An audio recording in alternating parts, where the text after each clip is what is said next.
মাধব আমার উঠে আস্তে আস্তে চোখ যুগলখানা খুলে দেখছে যে জগন্নাথ স্বয়ং দাঁড়িয়ে আছে। মাধব মনে মনে ভাবলেন যে আমি হয়তো স্বপ্ন দেখছি, ভগবান আমার কাছে আসবে, ভগবান আমার কাছে আসবে। না না না, হাতে একটা চিমটি কেটে দেখছে। যেই হাতে চিমটি কেটে দেখছে না জগন্নাথ তখনও দাঁড়িয়ে আছে। একই প্রভু, তুমি আমার কাছে এসেছো, আমি কি কোনো অপরাধ করেছি প্রভু বলো? আজকে তোমার সেবায় কোনো অপরাধ হয়েছে দয়াময়?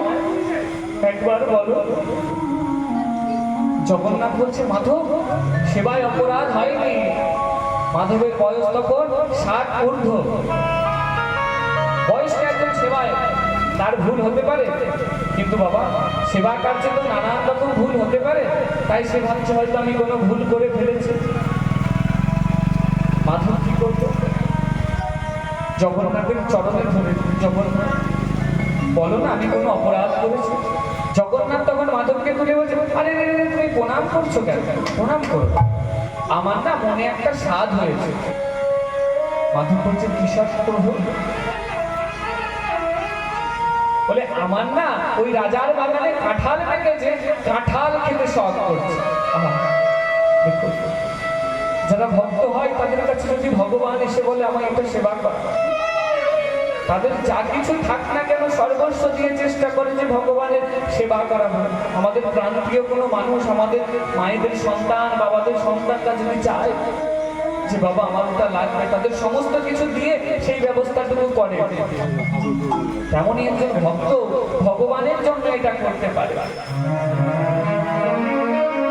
তো সেই মাধব বলছে ঠিক আছে প্রভু, তুমি আজকে চলে যাও, আমি কাল মহারাজকে বলে তোমার প্রসাদের কাঁঠালের ব্যবস্থা করবো। না মাধব, আমি তো ওই কাঁঠাল খাবো না। আমি কি কাঁঠাল খাবো বলো তো? যে কাঁঠাল নিজেরা চুরি করবো সেই কাঁঠাল খাবো। কি জগন্নাথ, তুমি কাঁঠাল চুরির কথা বলছো? তুমি না ভগবান, তুমি কি করে কাঁঠাল চুরির কথা বলো? আরে মাধব, কাঁঠাল তো বললেই মহারাজ আমাকে দেবে, কিন্তু চুরি করে খাওয়ার যে স্বাদ, হ্যাঁ সেই স্বাদ তো আমি পাবো না। আমি তো সেই স্বাদটুকু পাবো না। এবার ভগবান যখন এত করে বলছে যে এই স্বাদ আমি পাবো না, তখন কি আর ভক্ত থাকতে পারে? সেই 7 ঊর্ধ্ব বয়স্ক মাধব জগন্নাথের হাত ধরে যাচ্ছে বেড়া দেয়া কাঁঠাল বাগানে। মাধব বলছে যেতে যেতে, জগন্নাথ আমি কিন্তু গাছে উঠতে পারবো না, আমার বয়স হয়েছে। মাধব বললেন, জগন্নাথ বললেন যে না না মাধব, তোমাকে গাছে উঠতে হবে না, আমি গাছে উঠবো আর তুমি নিচে কাঁঠালগুলো সামলাবে। কত বড় পুরীর রাজা, কাঁঠাল বাগান করেছে, পাহাড়ি রাখেনি বাবা, মালি রেখেছে বেশ কয়েকজন যারা কাঁঠাল বাগান পাহারা দিচ্ছে। আর আমার মাধব আর জগন্নাথ গেছে, জগন্নাথ হচ্ছে গাছে আর মাধব নিচে দাঁড়িয়ে আছে। দেখুন বাবা, ভক্ত ভগবানের সাথে মেলানোর জন্য নিজের লীলাটা কেমন ভাবে তৈরি করে। হ্যাঁ, গাছ থেকে কাঁঠাল পাড়ছে, কাঁঠালগুলো আসতে না ফেলে ভগবান আছাড় মেরে ফেলছে। কেন? যে আওয়াজটা মালির কানে প্রবেশ করে। মাধব বলছে জগন্নাথ প্রভু আস্তে আস্তে আস্তে, আর আস্তে। ভগবান তো চাইছে যাতে ওই কাঁঠাল পড়ার আওয়াজটা মালির কানে প্রবেশ করে এসে আর মাধবকে ধরে বেঁধে রাখা, কিন্তু মাধব তো সেটা জানে না। আর যখনই আওয়াজ মালির কানে গেছে তখনই ছুটতে ছুটতে আসছে মালিক, এসে যখন মাধবকে দেখেছেন পুরীর সেবায়ত বাবা, একজন জ্ঞানী মানুষ, তাকে বলছে প্রভু আপনি এই বয়সে কাঁঠাল চুরি করতে এসেছে? মাধব বলছেন না, আমি কাঁঠাল চুরি করিনি। ওই দেখো গাছে জগন্নাথ, যখন বলে গাছে জগন্নাথ, তখন জগন্নাথ বিলীন হয়ে যেতে যেতে বলছে, মাধব তোমার বিচার কাল সকালে হবে, এখন আমি এলাম। এটা কেমন মা? গাছে তুলে মই কেড়ে নিলেন। তো মাধব তো ভক্ত, ভগবানকে কোনো দোষ দিলেন না, যে আমার বিচার যখন কাল সকালে হবে বলেছে তাহলে কালই হবে, আমায় এখন যা করার করুন। এই মালি যখন শুনেছে যে এই মাধব জগন্নাথের সাথে কাঁঠাল চুরি করতে এসেছে, মালি তখন মনে মনে করছে এটাই আমার পার হওয়ার তরি। কারণ ভক্ত যখন বলেছে ভগবান এসেছে, আর এই ভক্ত চরণ যদি আমি ছেড়ে দিই তাহলে আর জগন্নাথ দর্শন হবে। কারণ মালি জানে যে ভগবানের সাথে দেখা করাতে একমাত্র ভক্তই পারে। তাই ভক্তকে ছাড়লে আমি আর জগন্নাথ দর্শন করতে পারবো। তা আমার অপরাধ হয় হবে, মনের মধ্যে অপরাধ ভুগতে ভুগতে বলছে, প্রভু আজকে যদি তোমায় না আমি আটকাই তাহলে আমি যে জগন্নাথ কৃপা লাভ করতে পারবো না। আর বাইরে থেকে গম্ভীর ভাবে বলছে, তোমার বয়স হয়েছে, তুমি এত বড় অপরাধ করলে, চুরি করলে, তোমায় বেঁধে রাখবো, সকালে রাজাকে ডেকে তারপর মন্দিরে নিয়ে যাবে। জগন্নাথ আমার হিরেই সংকোচিত তৈরি পোশাক পরে কাঁঠাল চুরি করতে গেছিল, আর কাঁঠাল গাছে লেগে পোশাকের একটুখানি টুকরো ছিঁড়ে গেছে। সকালবেলায় রাজাকে ডেকেছে পুরী। রাজা এসে বলছে, কি মাধব তুমি কাঁঠাল চুরি করলে? মাধব বলছে, দয়াময় হে মহারাজ, আমি তো কাঁঠাল চুরি করিনি, আমাকে ভগবান নিয়ে এসেছিল যে আমি কাঁঠাল সেবা করব, তুমি আমার সাথে চলো কাঁঠাল চুরি করবে। মহারাজ বললেন, প্রমাণ দিতে পারবে? যদি প্রমাণ না দিতে পারো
একটা কথা না বললে না বাবা, ভগবানের কৃপায় দু চারটে হলে গান করি তো এদিক ওদিক যায়।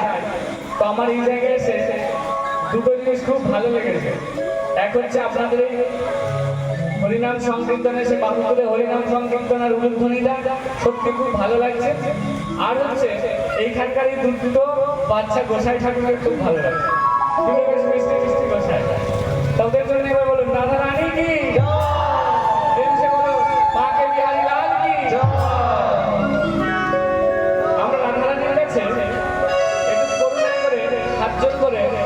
মাথায় একটু ঘন্টাটা নিয়ে বলবো, রাধে গো, যে আমাদের কৃপা করো যেন তোমার চরণ ধরি পেয়ে আমাদের জীবন ধন্য করতে পারি। তাই বলবো, রাধে তেরি চরণে কি এক ধूल जो मिल जाए, मेरा इस जन्म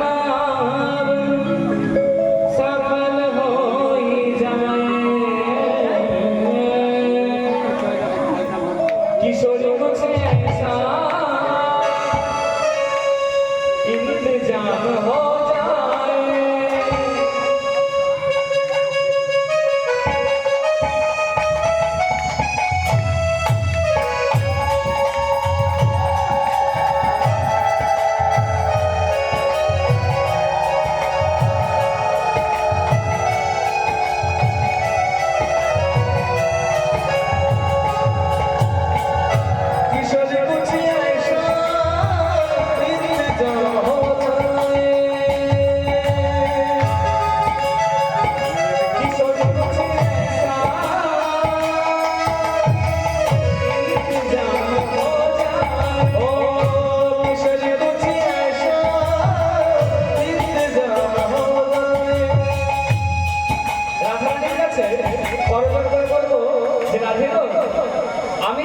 তোমার নাম করতে করতে কোথাও ভাষণ খেয়ে পড়ে যায়, কি করবে জানো? যাবে গিরতে হুয়ে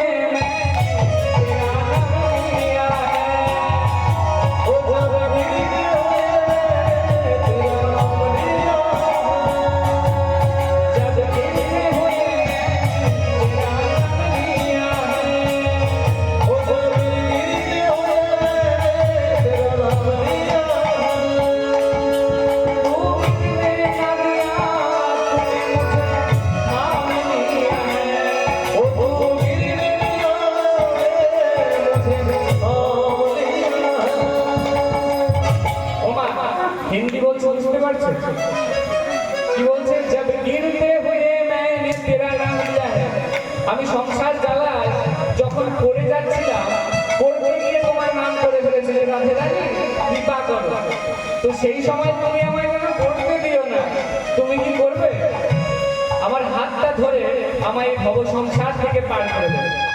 তাহলে বলুন তো মা, আমরা কেউ কি সংসার জ্বালায় এখন টলমল করছি না? আমাদের মনে হচ্ছে না যে ভক্ত পথে যাব না সংসার করব? এই দুবিধার মধ্যে আমরা সর্বসময় বিরাজমান। তাই আমরা প্রেম সে কি বলবো? শ্রী রাধে শ্রী রাধে বলো শ্রী রাধে, ওই শ্রী রাধে শ্রী রাধে বলো শ্রী রাধে,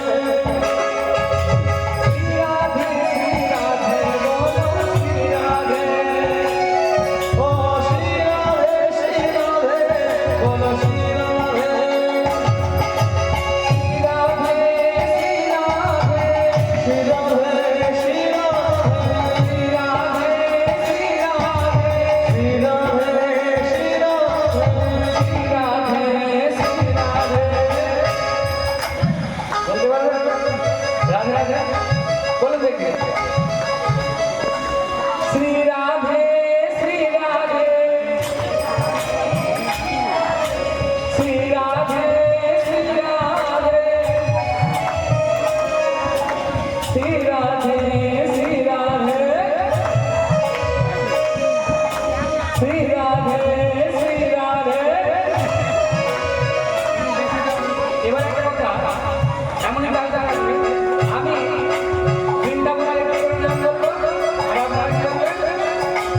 শ্রী রাধে শ্রী রাধে শ্রী রাধে শ্রী রাধে, বৃন্দাবনে রাধে, যমুনা তটে শ্রী রাধে, गिरि गोवर्धन श्री राधे, बांके बिहारी श्री राधे, दाहिने बोलो श्री राधे, बामे बोलो श्री राधे, पीछे बोलो श्री राधे, ऊपर बोलो श्री राधे, नीचे बोलो श्री राधे, जोर से बोलो श्री राधे, और जोर से श्री राधे, राधे राधे राधे बरसाना में श्री राधे, श्याम दुआरे श्री राधे, प्यार से बोलो श्री राधे, जोर से बोलो श्री राधे, और जोर से श्री राधे, और जोर से श्री राधे, और जोर से श्री राधे, और जोर से श्री राधे। राधा रानी की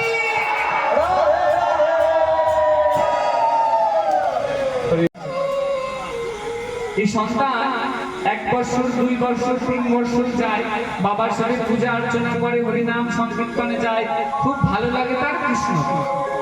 তো তার যখন 5 বছর বয়স হয়েছে, এই বয়স হওয়ার কারণে ব্রাহ্মণদের একটি নিয়ম আছে, তার ব্রাহ্মণ করতে হয়, অর্থাৎ তাকে আরেকবার জন্ম দিয়ে তাকে বেদ সম্পর্কে অবগত করার জন্য তার পরিচয় দেওয়া হয়, যাতে সে জাত কুলের মান সঠিক জায়গায় নিয়ে যেতে পারে। এবং শুধু তাকে ব্রাহ্মণ করে দিলেই হবে না, তাকে বেদ জানতে হবে, পুঁথি সম্পর্কে জানতে হবে, বিদ্যা অধ্যয়ন করতে হবে।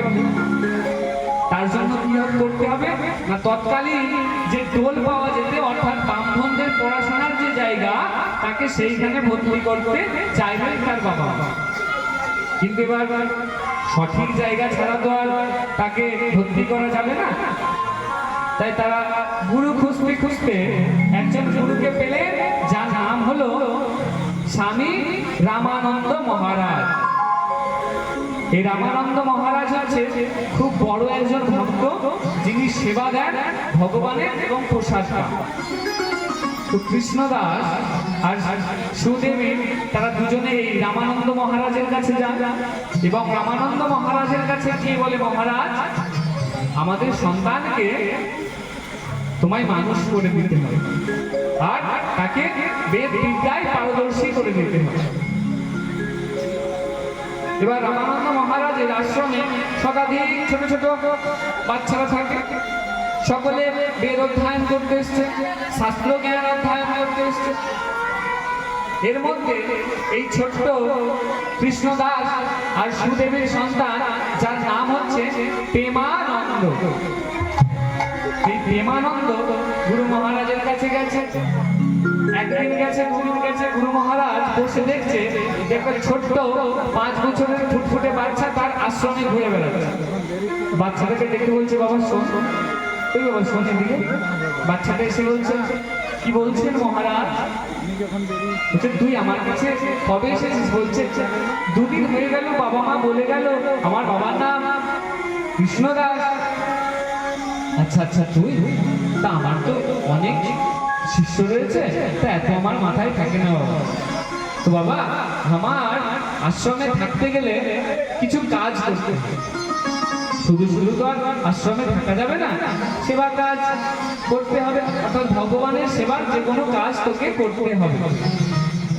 এই কথাটা বলে দিয়েছি যখন, তখন বাচ্চাটা বলে, আহা কি আনন্দ, কি আনন্দ, আমি কাজ করবো। রামানন্দ মহারাজ দেখলেন যে 5 বছরের বাচ্চা এত আগ্রহী ভগবানের কাজ করার জন্য। বলে, বাবা তুমি কি কাজ পারো? আমি কি কাজ পারি?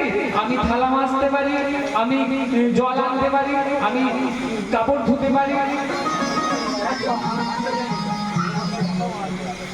রামানন্দ স্বামী বলছে, আরে তোকে এত কষ্টের কাজ করতে হবে, তোকে একটা কাজ দিচ্ছি, তুই করতে পারবি? হ্যাঁ গুরুদেব, কি কি কাজ বলো? বলে, তুই ভিক্ষা করতে পারবি? ও মা, ভিক্ষা মানে কি? লোকের বাড়ি বাড়ি গিয়ে চাল নিয়ে আসা। কিন্তু ছোট্ট 5 বছরের বাচ্চা তো আর সেটা জানে না যে ভিক্ষা করা মানে লোকের বাড়ি বাড়ি চাল আনতে যাওয়া। তাই যেই গুরুদেব বলেছে ভিক্ষা করতে যাবি, তখন বলেছে, কি মজা, কি মজা, কি মজা, আমি ভিক্ষা করতে যাবো। বলে, শোন বাবা, ভিক্ষা করতে যাবি, কিন্তু ভিক্ষা করতে যাওয়া কটা নিয়ম আছে।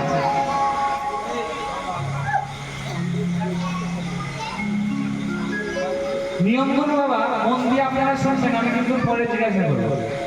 নিয়মটা হচ্ছে, একটি বাড়িতে 1 মুষ্টি চাল আনতে পারবে, মানে 1 মুঠো চাল, 1 মুঠো চাল নিতে পারবে।